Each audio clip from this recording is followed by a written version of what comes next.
বিনোদন মানেই city cinema, তাই সাবস্ক্রাইব করুন, বেল আইকন প্রেস করুন আর দেখতে থাকুন সিটি সিনেমা। এখানে সিনেমা নয়, এন্টারটেনমেন্ট হয়।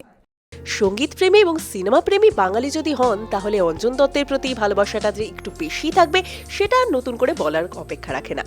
244139 শুনে বাঙালি আর যাই ভুলে যাক না কেন, এই নাম্বারটা কিন্তু কোনোদিনও ভুলবে না। আবার রঞ্জনা আমি আর আসবো না, এই গানে বাঙালিকে কিন্তু নাচিয়েছেন তিনি। এবার তিনি আবারও তার নতুন ছবি নিয়ে হাজির হয়েছেন, যে ছবি দর্শকদের ভাবাবে, বেশ আনন্দও দেবে, আবার একই সাথে কিন্তু ছবি অন্যভাবেও দেখাতে শেখাবে। আমার নাম সুব্রত শর্মা। কোনোদিন গোয়েন্দা হয়ে যাবো কল্পনাই করি। পাড়ায় ক্রিকেট খেলতে আর চায়ের দোকানে ম্যাজিক দেখাতে অনেক বেশি ভালো লাগে। আর আজকে আমাদের সাথে রিভলভার রহস্য নিয়ে কথা বলার জন্য রয়েছেন, নিশ্চয়ই সবাইকে আপনারা চেনেন, তাও নতুন করে পরিচিতি দেওয়ার দরকার না থাকলে আপনাদের সাথে পরিচয় করে দিই। আমাদের সাথে রয়েছেন সুপ্রভাত দা, তনুশ্রী দি, নীল দা এবং অঞ্জন দত্ত, মানে বাঙালির বব ডিলান যাকে বলা হয়। আজকে তার সাথেই আমরা বসেছি এবং সবাইকে নিয়ে টিম রিভলভার রহস্য। রিভলভার যেখানে রয়েছে সেখানে রহস্য তো থাকবেই, জানা কথা। তো আমরা অঞ্জন একটু আগেই বলছিলেন যে ওনার কাছে যাতে একটু পরে যাই, তাহলে আমরা এই দিক দিয়েই শুরু করি। সুপ্রভাতদা তোমার কাছে আসবো। আচ্ছা, লেডিস ফার্স্ট বলে দিয়েছে সুপ্রভাতদা, রাইট। তাহলে আমরা তনুশ্রীদিকে দিয়ে শুরু করি। তনুশ্রীদি বাঙালি গোয়েন্দা গল্প পছন্দ করে, সেক্ষেত্রে তোমায় বলবো রিভলভার রহস্যতে প্রত্যেকের চরিত্রটাই কিন্তু আমরা দেখতে পাচ্ছি দু রকমের শেড বোধহয় রয়েছে কোনোভাবে। তুমি কি বলবে সেটা নিয়ে? দেখো, কতগুলো শেডস রয়েছে প্রত্যেকটা চরিত্রের, সেটা দেখতে গেলে, সেটা জানতে গেলে তো ছবিটা দেখতে হবে। আমাদের ছবি 3 ফেব্রুয়ারি রিলিজ করছে, কিন্তু আমি এই কথাটা বলতে পারি যে আমাদের যে গোয়েন্দা গল্প, মানে যে বইটা থেকে নেওয়া, সেই মানে আমাদের গোয়েন্দা কিন্তু, আমাদের গল্পটা কিন্তু ভীষণ সমসাময়িক। মানে এখনকার আমরা যে গোয়েন্দা গল্পগুলো, মানে বাংলা ছবিতে যে ইনফ্যাক্ট অঞ্জনদা ব্যোমকেশ শুরু করেছিলেন, এবং সেখান থেকে আজকে আমরা সবর রয়েছে, ডেফিনেটলি প্রদোষ মিত্র, ফেলুদা তো রয়েছে, অনেক দিন ধরেই রয়েছে, সত্যজিৎ রায় নিয়ে এসেছেন। কিন্তু আমরা এই যে গল্পগুলো দেখেছিলাম, সেই গল্পগুলো কিন্তু মানে ছবি হিসেবে, মানে গল্পগুলো কিন্তু খুব যে মানে তখনকার সময় সমসাময়িক ছিল। বা তুমি যদি বলো যে ব্যোমকেশও কিন্তু যেভাবে ব্যোমকেশ আমরা পড়েওছি বা যেভাবে ব্যোমকেশ দেখেছি, সেটা কিন্তু আজকের দিনে তুমি যদি দেখো যে গোয়েন্দারা কিন্তু একটু অন্যরকম, মানে এবং সেটাকে সমসাময়িক করার জন্য, মানে আমি বলবো যে আমাদের গোয়েন্দা,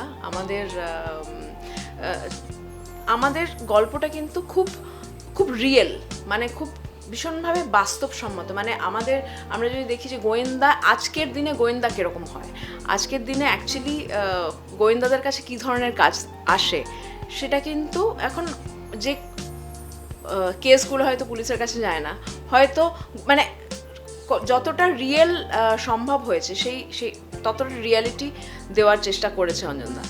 তুমি যদি দেখো যে আমাদের যিনি গোয়েন্দা, তিনি কিন্তু ভীষণভাবে তার কিন্তু খুব একটা সে কিন্তু খুব, আজকে আমরা বাঙালিদের যেভাবে দেখি, তিনি কিন্তু খুব ভেতো।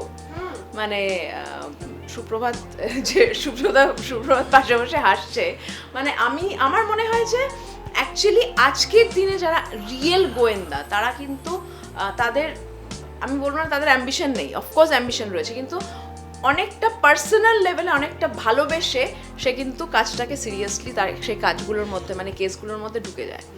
খুব বেশি আমি বলবো না যে কিরকম, কারণ সেটার জন্য থার্ড ছবির মজার ছবিতে এবং কীভাবে গল্পগুলো ঢুকছে খুব রিয়েল, এবং সেখান থেকে শুরু করে সে প্রেমেও পড়ে, সে হোঁচটও খায়, সে ম্যাজিকও দেখায়, সে ক্রিকেটও খেলে এবং খুব নর্মাল কাজকর্ম করে। সেখান থেকে কিন্তু কেসটা খুব মানে আরও জটিল হয়ে উঠছে, এবং তার মধ্যে সে কিন্তু জড়াতে চায়নি, একদম জড়াতে চায়নি, কিন্তু প্রবাবলি জড়িয়ে গেছে।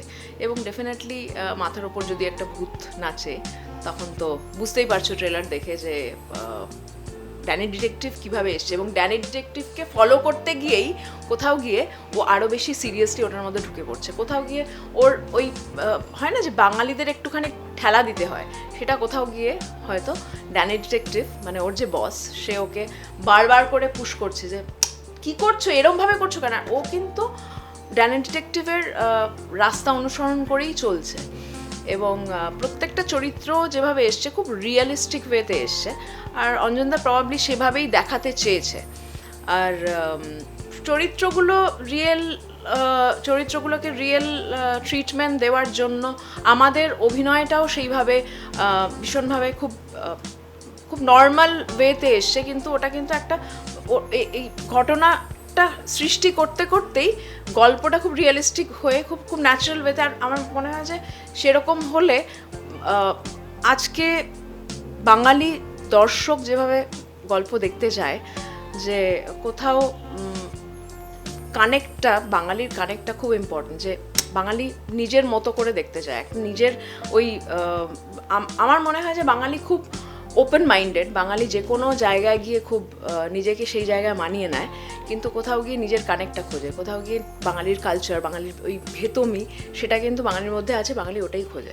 তো আমার মনে হয় রিভলভার রহস্যের মধ্যে সেই রহস্যের গন্ধটাও পাবে, আবার সেই কানেক্টটাও পাবে। বেশ কয়েকটা ডেড বডি, ঘাঁটা মানুষ, ঘাঁটা সম্পর্ক, একটা রংচঙে দুনিয়া যেখানে ক্ষমতার নিচে দুর্নীতি আর দুর্নীতির মূলে টাকা, যেখানে কেউ সত্যি কথা বলছে না। আপনি বড্ড ভালো মানুষ। আমরা দেখতে পাচ্ছি সুপ্রভাতদার চরিত্রের মধ্যে অনেকগুলো দিক দেখানো রয়েছে, মানে আমরা যেটা জানি যে গোয়েন্দা ঠিক যেরকমভাবে হয়, সে পড়াশোনা করছে, সে সব কিছুর মধ্যে থাকছে না, অ্যাকচুয়ালি আমরা দেখতে পাচ্ছি ড্যানি কিন্তু সব কিছুর মধ্যেই অ্যাকচুয়ালি রয়েছে। তুমি কি বলবে সেই চরিত্রটাকে নিয়ে? সুব্রতকে যেভাবে সবাই ভাবছে, সুব্রত কিন্তু বেসিক্যালি সেরকম নয়। একটা কলকাতার ছেলেদের নিজস্ব কিছু একটা ব্যাপার আছে, বাঙালির একটা স্বভাব আছে, স্বাভাবিক যে বাঙালি একটু ধীর, একটু স্থির, একটু অলস, তারপরে তাকে ঠেলে দিতে পারলে তারপর সে দৌড়ায়। বাঙালি ঝগড়া করে না? হ্যাঁ, নিশ্চয়ই ঝগড়া করে, বাঙালি ঝগড়া করে, মারপিট করে, রকের আড্ডাটাই তো বাঙালি। সুব্রত তাই করে, সুব্রত ক্রিকেটও খেলছে, রকে বসে আড্ডা মারছে, মজা করছে, কিন্তু ওই একটা ব্যাপার রয়েছে, ও টাইমে অফিস যাওয়া ওর ধাতে নেই, তার থেকে বসে চায়ের দোকানে বসে একটু ম্যাজিক ট্যাজিক দেখাবো, একটু চা খাবো, একটু আড্ডা ফাড্ডা মারবো, এইসব দিক থেকে আছে। তা সুব্রতকে ঠিক ওই রকম ক্যাবলা ঠিক নয়, কিন্তু দরকার পড়বে মারপিট ভীষণ করে, কারণ মারপিট করাটা বাঙালিদের একটা স্বভাবে রয়েছে, ছোটোবেলা থেকেই খেলাধুলা করতে গিয়ে আমরা মারপিট করি, সুব্রত তাই পারে। হ্যাঁ, সে হয়তো সুপার হিরোদের মতন নয়, ওই একটু লাথি মারলো বা হাতের কাছে যা পেলো সেটা দিয়ে ছুঁড়ে দিল, বা পালিয়ে গেল আবার লুকিয়ে এসে মেরে দিল, এইরকম ব্যাপার, মানে যেরকম হয়ে থাকে। সুব্রত সেরকম একদম বোকা টোকা সুব্রত নয়, সুন্দরী মেয়ে দেখলে প্রেমেও পড়ে যায়, সেটা আছে, দেখে বোকা মনে হলেও বোকা ঠিক নয়। সাধারণের মধ্যে একটা অসাধারণ ব্যাপার রয়েছে সুব্রত, সেটা হয় প্রকাশ করতে চায় না, কিন্তু কাজের মাধ্যমে দিয়ে সেটা বেরিয়ে যায়, এই হচ্ছে ব্যাপার। হ্যাঁ, ড্যানি ওর কাছে আসে ঘুরে ঘুরে, কারণ ড্যানির করে যাওয়া কাজ বা ওর দেখা ড্যানির সাথে থাকতে থাকতে এগুলোই ওর মাথার মধ্যে ঘুরে, যে ড্যানি এই কেসটা হলে ড্যানি কীভাবে কী করতো, কীভাবে মুভ করতো, ও ঠিক সেইভাবে যায়, ওই ভাবনার মধ্যে চলে আসছে, ও সেইভাবে এগোচ্ছে, আর ছোটো কাজ নিয়ে যায়, কারণ এজেন্সির ব্যাপার তো, এজেন্সিতে ওইভাবে এই বর্তমানে যে ডিটেকটিভ সুব্রত একটা এজেন্সিতে যেরকম হয় যে ছোটোখাটো কাজ নিয়ে আসে, যেটা পুলিশের কাছে যেতে পারে না, ছোটোখাটো টাকাও বেশি পায় না, 10-20 হাজার টাকা এর জন্যও চলে যায়, তারপরও না ওই জড়িয়ে পড়ে ওটার মধ্যে, ওই গল্পের মধ্যে বা ওটার মধ্যেও জড়িয়ে পড়তে এগোতে গিয়ে কোনো কেস সলভ করছে, কোনো কেস পারছে না, এটা হচ্ছে চরিত্র। ওকে সুব্রতকে খুব একটা ওই ট্যাবলা বলা হচ্ছে বা অফিসে বসে ঘুমোচ্ছে, ওটা ঠিক নয়, সুব্রতর মধ্যে একটা আছে কিছু, এবং সেই স্পার্কটা দেখার জন্যই তো দর্শকরা ওয়েট করছে। হ্যাঁ, সেটা বলতে চাইছি না, কারণ ওটা হলে গিয়ে দেখুক, সিনেমা হলে গিয়ে একটা তো মজা আছে, আগে থেকে যদি বলে দিই সেটার মজাটা নষ্ট হয়ে যাবে। 3 তারিখ আমাদের ছবি রিলিজ করছে, আপনারা হলে আসুন।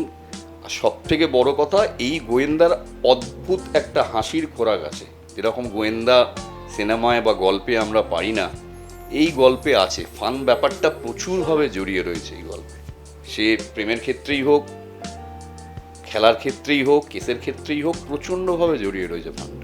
ওটা দেখতে গেলে 3 তারিখ হলে। মাঝখান থেকে যেটা হয়, আমি শালা প্রেমে পড়ে যাই।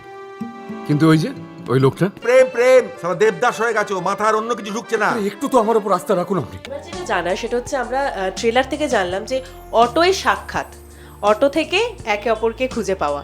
তো যদি জানতে চাই যে সুপ্রভাতদাকে এই চরিত্রের জন্য বেছে নেওয়া কেন? কারণ আমার ও প্রথমত আমার অভিনেতা, একটা ভালো অভিনেতা লাগবে।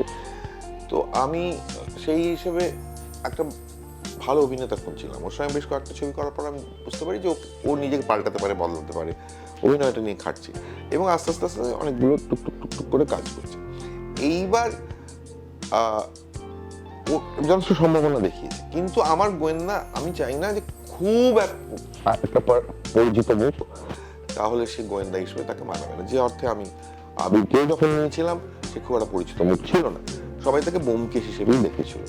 সো আমিও সুব্রত শর্মা এমন একজন কাউকে দিয়েছিলাম যে অসম্ভব নাম হয়ে গেছে, বা তার একটা পার্সোনালিটি হয়ে গেছে, অলরেডি একটা তার একটা ইমেজ তৈরি হয়ে গেছে। সেটা আমি চাইনি বলেই আমি বিফোর ওর খুব মানে আর বেশি করে ফেললে হয়তো আর মুশকিল হয়ে যাবে, তাড়াতাড়ি করে আমি ওকে ইউজ করতে চেয়েছি, যাতে করে আরো 3-4 বছর এই জায়গাটায় দাঁড়িয়ে থাকবে। বয়সেরও একটা ব্যাপার আছে, সুব্রত শর্মা 40-40 এরকম একটা বয়স। তো মোটামুটি ভাবে ওর চেহারার ছবি দেখে। আর একটা হচ্ছে ওর মধ্যে একটা কি বলবো, মানে একটা টিপিক্যাল রোমান্টিক চেহারা নয়। ঠিক একইভাবে জিজ্ঞাসা করার যে আমরা জানি যে অঞ্জন দত্ত কতটা দার্জিলিং প্রেমী, তাই তার ছবিতে বারবার কিন্তু দার্জিলিং এর প্রতি ভালোবাসাটা উঠে এসেছে। ছবিতে নেই, বাট আমার প্রথম ছবি বাড়া দিনে নেই, আমার সেকেন্ড ছবি বং কানেকশনে নেই, থার্ড ছবি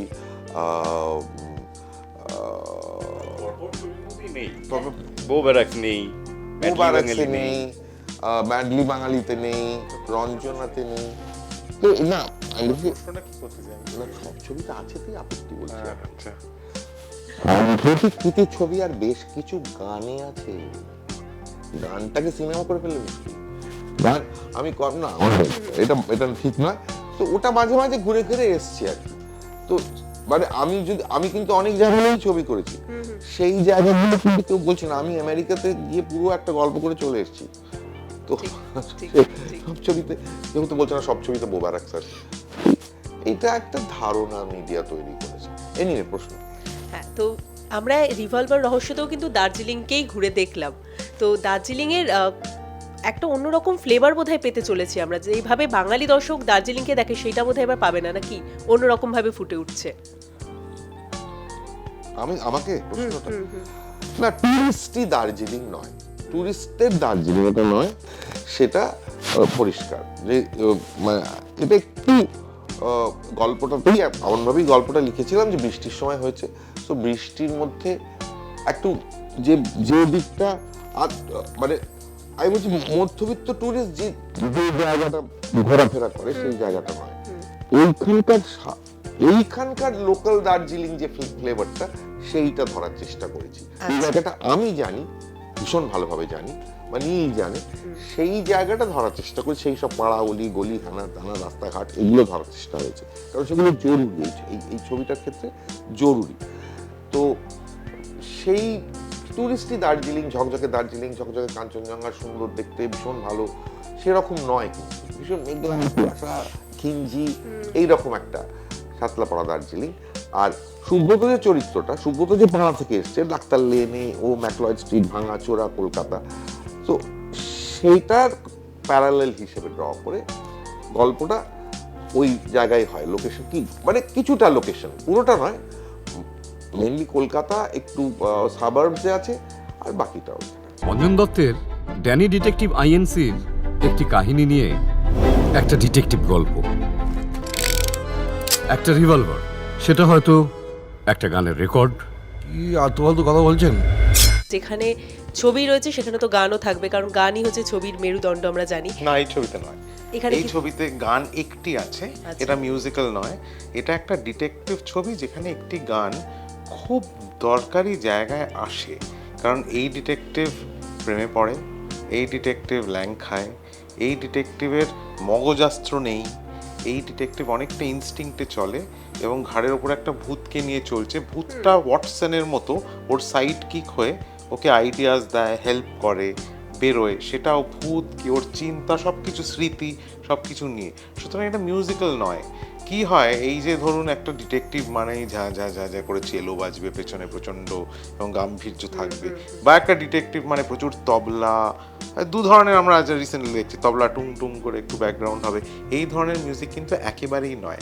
আমাদের অ্যাপ্রোচটাই ছিল আমরা যখন একটা নিজেদের তৈরি করা গোয়েন্দা করব, তার একাকিত্ব আছে, সেখানে প্রেম আছে, সেখানে প্যাশন আছে, সেখানে পথ চলা আছে, সেখানে একটা জীবন দর্শন আছে, এবং সেই ডিটেকটিভ জিতে যায় নিজের কাছে, এবং কিন্তু আবার অনেক সময় হেরেও যায়। খুনিকে হয়তো সব সময় আমরা এই ডিটেকটিভ, নতুন ডিটেকটিভ, একটা বই বেরিয়েছে আর একটা বই বেরোবে, সব সময় যে যে জিতে যাচ্ছে, সব কেস সলভ করে দিচ্ছে এরম নয়, কিন্তু সত্যিটা হয়তো খুঁজে বার করে নিচ্ছে। সে যায়, সে একটা নোংরা জায়গায় গিয়ে সত্যিটা খুঁজে বার করার চেষ্টা করে এবং অনেক সময় বুঝতে পারে, সেটা হয়তো অডিয়েন্স বোঝে, সে বোঝে, হয়তো খুনি নাও ধরা পড়তে পারে, বা সেটা খুন নিয়ে গল্প নয়। সেই জায়গাটায় যে গিয়ে একটা সেলফ ডিসকাভারি হচ্ছে, সেইখান থেকে কিন্তু ব্যাকগ্রাউন্ড মিউজিকে একটা গিটার বাজতে পারে, একটা বাঁশি বাজতে পারে।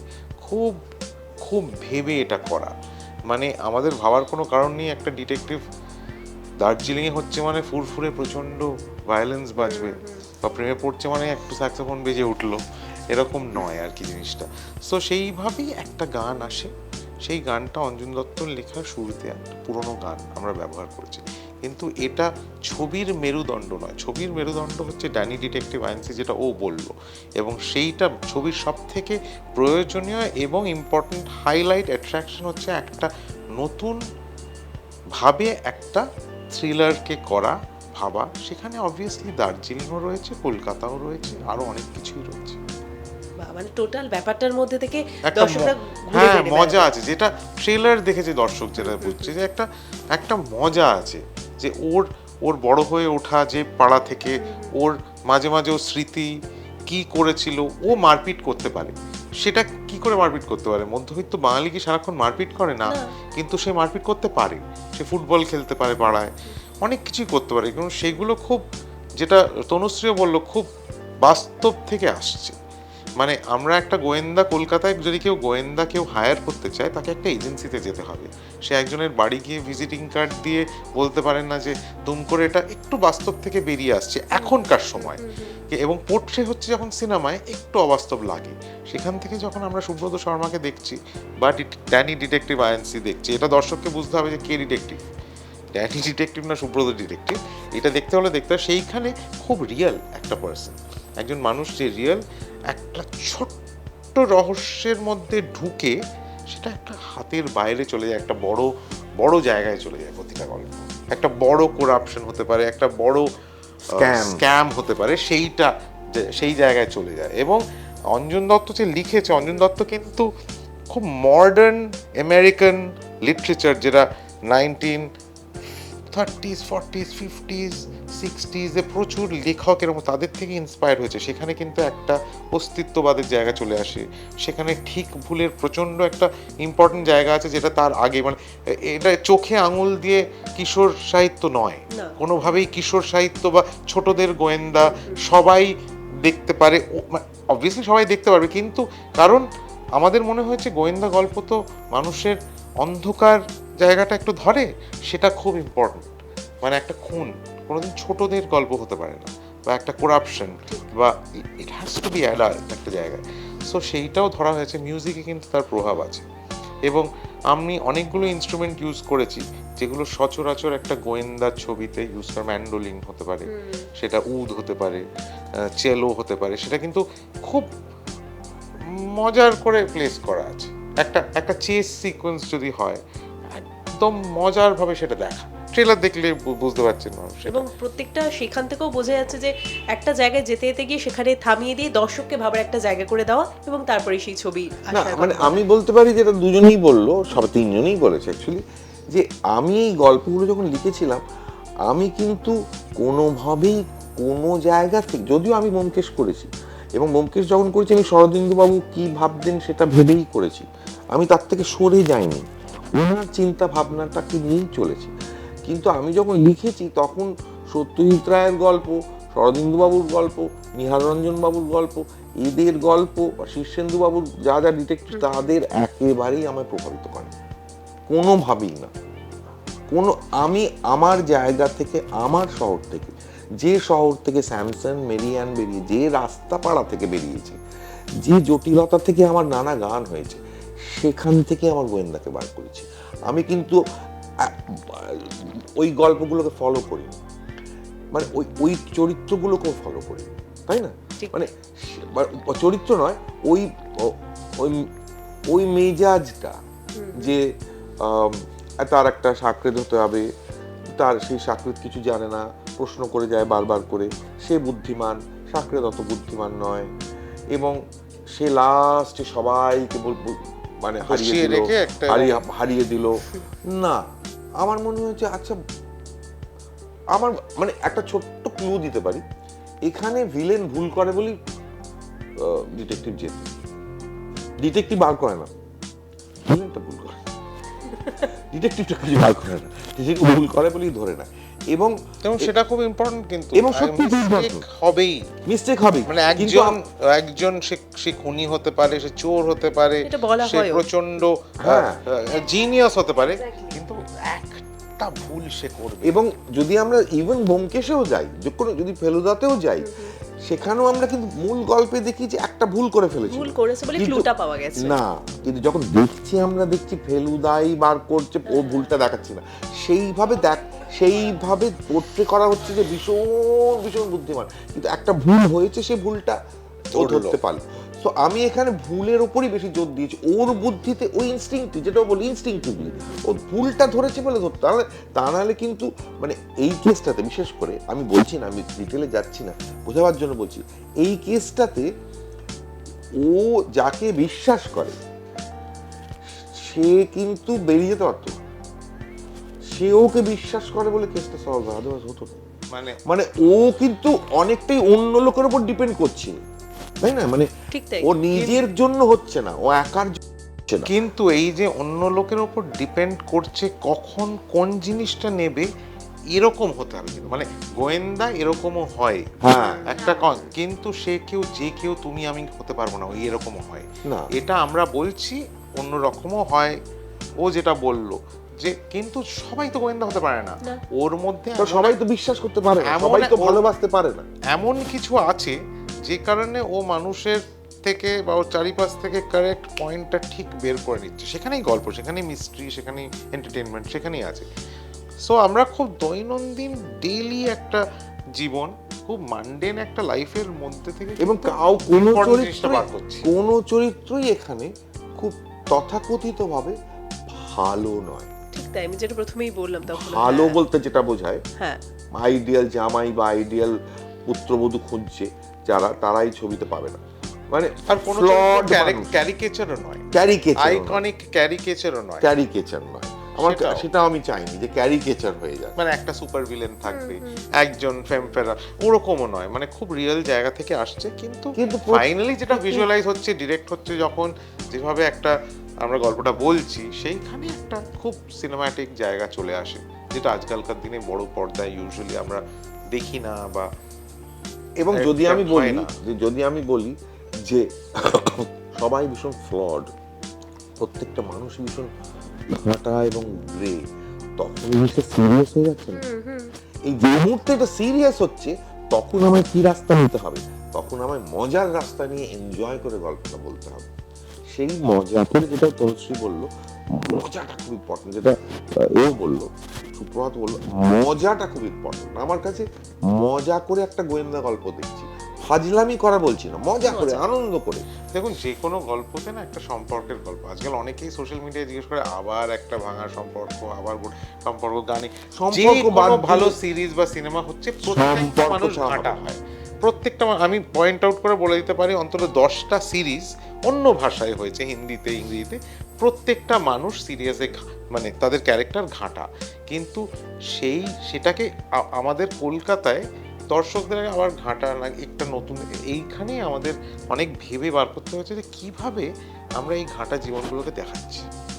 মানে আমরা হরিপদ একজন সাদামাটা ছোটখাটো লোকের জীবনটা একটু ঘাটা, বা বেলা বসের জীবনটা একটু ঘাটা, কিন্তু কিভাবে দেখছি আমি, মানে আমি বলছি যে অনেক আমরা তো আধুনিক একটা শহরে বেঁচে আছি, সেখানে তো আমরা জানি যে স্বামী স্ত্রীর সম্পর্ক ভাঙে, এটা ওর হয়, ওটা তা, কিন্তু যখন আমরা সিনেমায় দেখতে যাই ইউজুয়ালি আমরা দেখছি আমরা সেটাকে এড়িয়ে একটু ভালো ভালো করে, বা মানে ডিভোর্সটা খুব নর্মালি নেওয়া যায়। তো মানে আমি সুব্রত শর্মা সরে গিয়ে বলছি, ডিভোর্স তো স্বাভাবিক, মানুষ প্রেম করেছে, বিয়ে করেছে, এখন মানছে। আমরা সেটাকে না ভয়ঙ্কর একটা ভীষণ দুঃখের একটা করছি, কোথাও গিয়ে আমার কাছে পিছিয়ে থাকা। আর একটু এগিয়ে গিয়ে বলি না, নর্মালি ট্রিট করি না। কত গল্প, অচিন্ত কুমারের সেনগুপ্তর ভালো ভালো গল্প আছে, কবে হয়ে গেছে যৌতুকগৃহ, আর একটু এগিয়ে গিয়ে গল্প, সেই জায়গাতে বন্যাটাও একটু এগিয়ে। পুরনো চাঁদ আমার এখনো আকাশে। যেখানে ছবির গল্পই একদম অন্য রকম ভাবে দর্শকদের কাছে আসছে, তাহলে সেক্ষেত্রে তনুশ্রীদির কাছে আসবো এটাই জানার জন্য যে অঞ্জন দত্তের সাথে তোমার কাজ, তো এক্সপিরিয়েন্সের থেকে বড় কথা হচ্ছে মানুষটাকে তো অন্যভাবেও একটা দেখা, মানে আমরা যেভাবে দেখি তুমি কাজ থেকে আরো অন্যরকম ভাবে দেখেছো, যদি একটু শেয়ার করো। অঞ্জনদার সঙ্গে কাজের কথা বহুদিন ধরেই হয়েছে, কিন্তু কোনোভাবে হয়ে ওঠেনি। ফাইনালি এরকম একটা চরিত্র, যে চরিত্রটা ব্যাপারে আমার একটাই মানে এত ভালো চরিত্র আর এতগুলো শেডস, যে সেই শেডসগুলো আমি মানে মিডিয়ার সামনে এখন বলতে পারছি না। এটা একটা খুব মানে আমার কাছে, যে যদি আমি বলতে পারতাম, কিন্তু কন্ট্রোল করে রাখতে হবে, কারণ 3rd Feb ছবিটা রিলিজ করার পরে তারপরে দর্শক বলবে। কারণ এরকম একটা চরিত্র প্রবাবলি অনেক দিন পরে আমার মনে হলো যে হ্যাঁ, মানে একটা হয় না যে এতগুলো শেডস রয়েছে, লিটারেলি এতগুলো শেড রয়েছে, যেটা আমি প্রবাবলি আগে প্লে করিনি। This is one. আর অবভিয়াসলি অঞ্জনদার কাজ দেখে বড় হয়েছি, এবং ফাইনালি এরকম একটা চরিত্রে কাজ করছি। আজকে তোমরা একটু আগে তুমি প্রশ্ন করলে যে দার্জিলিংয়ে শুটিং, হ্যাঁ এটা আমার কাছে একটা খুব ওরকম, যে অঞ্জনদার সঙ্গে দার্জিলিং যাব, মানে শুটিং করব তো ডেফিনেটলি, কিন্তু দার্জিলিং অঞ্জনদার সঙ্গে অঞ্জনদার রয়েছে। যদিও আমরা আমাদের একটা ছবির শুটিংয়ের জন্য আমরা কালিম্পংয়ে গেছিলাম, কিন্তু তোমরা এটাতে ছিলে না, আমার কাঞ্চনজঙ্ঘা ছিল তুমি? হ্যাঁ, আবার কাঞ্চনজঙ্ঘা ওটা দার্জিলিং তো, হ্যাঁ ওটা দার্জিলিং, কিন্তু তুমি তো ছিলে না।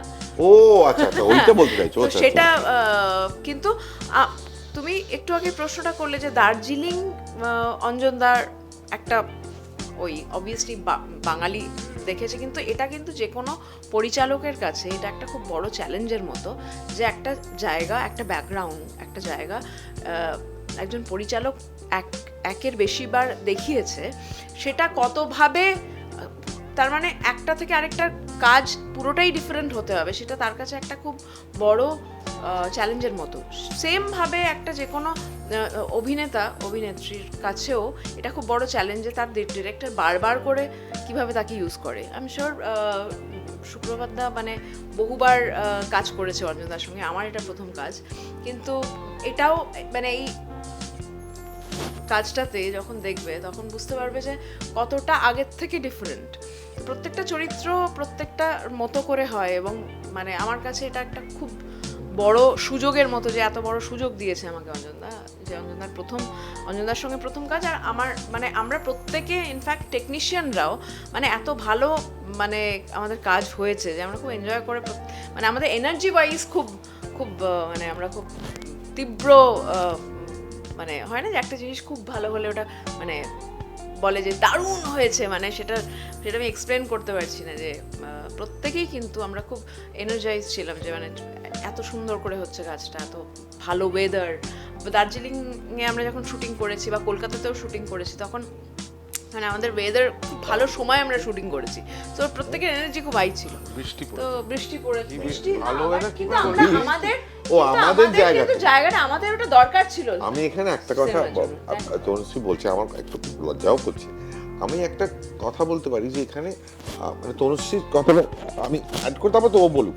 সেটা হচ্ছে যে আমার কাছে যখনই আমি এটা করতে গেছি অনেকদিন পর, এটা আমার প্রায় শেষ লাস্ট লেগ, বেশি দিন ছবি করতে পারবো না, আর বই একটা লিখে ফেলেছি, আমি তো পরের পর সাহিত্য করবো না, এইটা লিখেছি, এই গল্পগুলো নিয়েই করব, তো একটা চ্যালেঞ্জিং ছিল। তো আমি এখানে অনেকগুলো জিনিস মানে নতুন করে আবার করেছি, বরং আই উড সে আমি ফিরে গিয়ে আমার পুরোনো ছবির সময় যেভাবে কাস্টিং করা, যেভাবে একটা এনার্জি নিয়ে মানে একটা মিউজিক্যাল ছবি করে ফেলা, একটা অন্যরকম একটা বেড়াতে যাওয়ার, একটা বেরিয়ে পড়ার ছবি, সেখানে বন্ধুত্বের গল্প, এই যে একটা টিপিক্যাল গল্প থেকে বেরিয়ে অন্যরকম কিছু করার চেষ্টা করেছি। এই গল্পটাতেও আমি সেটা করার চেষ্টা করছি, এবং আমার প্রথম থেকেই মনে হয়েছিল দ্যাট আমি যেভাবে মেয়েদের দেখে এসেছি সেটাকে একটু অন্যভাবে দেখতে হবে, মানে মহিলা চরিত্রকে। এবং তখন আমার মনে হয়েছিল যে আই নিড সামবডি যার ভালনারেবল, যে ভালনারেবল হবে, অসহায় থাকবে, কিন্তু সেটা বোঝা যাবে। তনুশ্রীর মধ্যে একটা জিনিস নেই, সেটা হচ্ছে ন্যাকাম। সো আমার অ্যান্ড দ্যাট ইজ ওয়াই আমার অ্যান্ড শি রিয়েলি মানে ওই ব্যাপারটা আনতে পেরেছি। তনুশ্রীকে আমার চট করে খুব ন্যাকা মনে হয় না, মানে তার মানে কি বাকি একটা ন্যাকা, আমি তা বলছি না, কিন্তু ওকে ন্যাচারালি ওর মধ্যে একটা স্মার্টনেস, একটা স্ট্রেংথ আছে, ন্যাচারাল স্ট্রেংথ। সেটা ওর হাইটের জন্য হতে পারে, সেটা ওর চেহারার জন্য হতে পারে, সেটা ওর চিনটার জন্য হতে পারে, যে কারণে। এবং তার একটা মানে কি বলবো, একটু চট করে বসে আনা যায় না। আর ডিটেকটিভটা একেবারে আলাদা। ডিটেকটিভটা ইজ নট ভীষণ লম্বা চওড়া বিশাল একটা ফর্সা দারুণ। এই প্লেয়ারটা আমার খুব ইন্টারেস্টিং লেগেছে করতে, মানে দুজনের পার্সোনালিটি ডিফারেন্ট, অথচ তাদের মধ্যে একটা প্রেম হচ্ছে, এই মজাটা আমার খুব ভালো লেগেছে। এই যে মানে একই রকম, মানে ভীষণ সুপুরুষ, মহিলাও ভীষণ, এইটা চাই উল্টোটা। সিনেমা থেকে এখন বেরিয়েও গেছে, এই সিনেমাগুলো এখন আর ওয়ার্ক করে না, মানে ওয়ার্ক করে না। এবং তখনই আমার ইন্টারেস্টিং লাগে তো, যে এর সঙ্গে প্রেম করার কথা ছিল না, তো এর সঙ্গে প্রেম করছে না, এইটা খুব মজা। এবং দর্শকও মজা পায়, আমার মনে হয় দর্শকও সেই মজাটা পায়, দর্শক সেটা চায়ও, দর্শক চায় অন্য জিনিস দেখতে। আর অনেক নতুন জিনিস হয়েছে, যেরকম প্রথম মানে সুপ্রভাত একেবারে লিড একটা চরিত্র করছে, সেরকম নীল এখানে যদিও আগে করেছে, কিন্তু এখানে মিউজিক ডিরেক্টরের থেকেও ও কিন্তু ক্রিয়েটিভ প্রডিউসার, অর্থাৎ ও কিন্তু শুধু মিউজিক নিয়ে ভাবছে না। এবং দার্জিলিং গিয়ে প্রাথমিকভাবে যেটা হচ্ছে সেটা হচ্ছে খাওয়া। সবাই তনুশ্রী খেতে খুব ভালোবাসে আমি জানি, এবং আচ্ছা, আমাকে বলে রাখতো প্রথম আমি এটা খাবো ওটা খাবো, তারপর হোটেলেরটাও ছাড়ছে না কোনোভাবে, হ্যাঁ সেটাও খাচ্ছে, লোকেশনটাও, মানে আমাদের Darjeeling actually is a great place to eat. প্রচুর ভালো ভালো খাবার জায়গা, সেইটা খুব ভালো লাগে। যদি কেউ জিজ্ঞেস করে কেন বারবার দার্জিলিং ফিরে যাই, কারণ প্রচুর ভালো ভালো খাওয়া পাওয়া যায়। কারণ কলকাতায় হলে কি হয়, কলকাতায় হলে একটা কাজ করতে হলে ঝগড়া মারামারি মারপিট হবেই, ঠিক, মানে ওই রকম ভীষণ ওরকম করে ভালো লিখলাম, ভাবলাম, ডায়লগ বলে দিল, কাট বললো, হয়ে গেল। ভালো সিনেমা ওরম হয় না, অনেকগুলো মতামত আসবে, তার মধ্যে আর্গুমেন্টস হবে এবং বেস্ট আমরা বেছে নেব। এবার ঝগড়াঝাটি করার পর ভালো খাওয়া, মাছ ভাত ডাল, ওরে ভাই, কিন্তু এখানে ঝগড়াঝাটির পর এমন সব খাওয়া দাওয়া হচ্ছে, ব্যাস ভাব হয়ে গেছে, আর কিছু করা মানে জাস্ট ভাবতে পারবে না, মানে যেটা বললো আমাদের তুমি ভাবো এরকম পরে তোমার ডাল ভাত আর তরকারি, আসলে ওয়েদারটাই এমন। আমরা দার্জিলিং অলসো খুব ফ্যাশনেবল একটা জায়গা, মানে সবাই গরম জামা কিনলে ওখানে পরা যায়, মানে এমন ওয়েদার ছিল খেতে, মানে যেটা বললো নীল, যে বেসিক্যালি ও যেটা বললো সেটা সারমর্ম হলো যে আমার জন্য খাবারের বাজেট বেড়ে গেছে, মানে ছবির বাজেট বেড়ে গেছে। না মোটে না, সেটা না বলেনি, কিন্তু আমি বলছি কি ওই রকম নীল, আমরা একটা সিন করছি, ইম্পর্টেন্ট সিন, আর ওদের একটা প্রেমের সিন, আর জিনিসটা একটা এমন একটা জায়গা হচ্ছে যেখানে অনেকক্ষণ ধরে বসে আছে, হঠাৎ বলে এখানে এটা করো না, এটা বিচ্ছিরি লাগবে, ওটা অন্য জায়গায় করো, এই সিনটা এখানে হবে না, ও বাবা আবার চেঞ্জ করতে হবে। তারপর লজিক্যালি আমরা মেনে নিয়ে চলে গেলাম, ও খাবার কি খাবে নেক্সট, যে কি খাবে, আরে ভাই কোথায় সিনটা হবে সেটা বল, মানে আমি সেটা না বলছি একটা এক্সাম্পল, তো লাঞ্চে কি খাবে বল। আমরা একটা চেস সিকোয়েন্স শুট করছি, এবং সেটা ভোরবেলা ছাড়া করা যাবে না, ওই একদম in the middle of market, এবং ভোরবেলা একটা ছোট্ট স্কেলেটাল ইউনিট বাকিদের তোলা হয়নি, সবাই গিয়ে চেস সিকোয়েন্সটা শ্যুট করছি, এবং খিদে পাচ্ছে, আমাদের ইউনিটকে খাওয়াতে হবে। তো দার্জিলিং এর গ্লেনারিজ পাশেই আছে, একটা কেক কিনে সবাই খেয়ে নিলাম, ওর থেকে ভালো কি হতে পারে। তো এই মজা করে করা পুরো ব্যাপারটা। আর আমি হয়তো একটা সময় পৌঁছানোর সেটে পৌঁছেছি, হোটেল থেকে পৌঁছচ্ছি, অঞ্জনদার মেইন প্রথম কনসার্নটা হলো যে মানে অঞ্জনদা কিন্তু একবার আমাকে জিজ্ঞেস করতেন না যে তুমি লাইন্স রেডি তো, সব রেডি তো চরিত্র, কারণ প্রবাবলি একটা ভরসা হয়তো মানে পেয়েছিলাম, মানে একটু একটু ভরসা। কিন্তু অঞ্জনদা যেটা জিজ্ঞেস করতো, তুমি খাওনি, ব্রেকফাস্ট না, ব্রেকফাস্ট আগে করতে হবে না, এইসব তাহলে বুঝতেই পারছো। কিন্তু মোদ্দা কথা হলো যে আমরা যেটা একটু আগে অঞ্জনদা মানে কামিং ফ্রম অঞ্জনদা যে আমাকে একটু অন্যরকম লেগেছে, মানে এই হিরোইনকে মানে দেখে মনে হচ্ছে বসে আনা যাবে না, এদিকে হিরো মানে যে গোয়েন্দা বসে, একেবারে না আনার মধ্যে তাকে বসে, তার মানে হিরো হিরো একেবারে আর বেশি বড় দরকার নেই। মোদ্দা কথা হচ্ছে এত কথা যে 3 তারিখ ফেব্রুয়ারি আমরা খুব আনন্দ করে করেছি, আপনারাও আনন্দ করে হলে আসুন, হলে এসে দেখবেন এটা ওটিটিতে দেখার মতো নয়। ঠিক কথা। তো শেষ করব, কিন্তু শেষের আগে একটা প্রশ্ন না করলেই নয়, সেটা হচ্ছে যে আমরা জানি যে যে বইটা থেকে হয়েছে সেখানে কিন্তু সুপ্রভাত দার ছবিটা আমরা আগেই দেখতে পেয়ে গেছি, তো এটা কি কোথাও একটা মানে আগে থেকে প্ল্যান ছিল? এখন আমি রেখেছিলাম, এবার আমার খুব স্বপ্ন ছিল যাতে হয়, যদি না হতো সুপ্রভাতের ছবিটি থেকে যেত আর কি করবো। কিন্তু যেহেতু কালার অফ ড্রিমস এগিয়ে এলো, সেখানেও আবার দেখুন নতুন আর একজন প্রডিউসার, যে প্রথম, যে আগে ছবি নিয়ে ইনভলভ ছিল কিন্তু নিজের প্রোডাকশন করেনি, সেও কালার অফ ড্রিমস প্রথম এলো।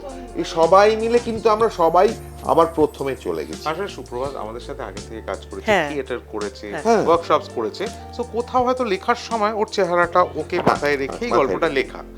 এবার কিছু বছর পর যদি অন্য কেউ রাইটস নিয়ে করে, সে আমি থাকবো না, আমি জানি না কি আমি জানি না, কিন্তু আমরা আশা করবো, আমরা খুব মজা করে করেছি, সবাই যাতে দেখে এবং সেই মজাটা যাতে তারাও উপভোগ করে, সেটা বড় পর্দায় গিয়ে উপভোগ করাটাই হবে। পর্দায় সবাই মিলে হা হা করে হাসলে দেখি মজা হয়। ঠিক তাই। তার মানে শেষ পর্যন্ত রিভলভার রহস্য ছবিতে রিভলভারই কিন্তু হিরো হয়ে থেকে যাবে, একদম। তারপর বাকিদের একদম সেটা নিয়ে আমি কোনো মুখ খুলবো আর নয়, আর নয়, আর নয়, রিভলভার না, না, না, না, না।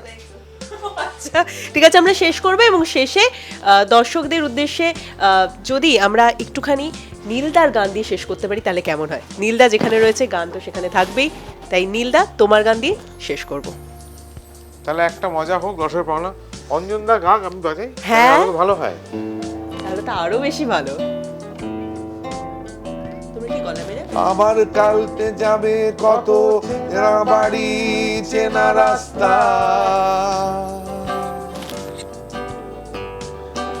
আবার কালকে কত চেনা চোখ হয়ে যাবে অচেনা,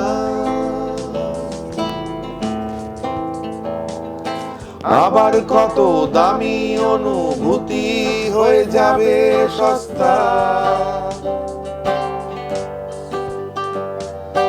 বদলে যাবে দিনের আলো, কত পদবি ঠিকানা। সুপ্রভাত গাই গান পুরনো চাঁদ আমার এখনো আকাশে।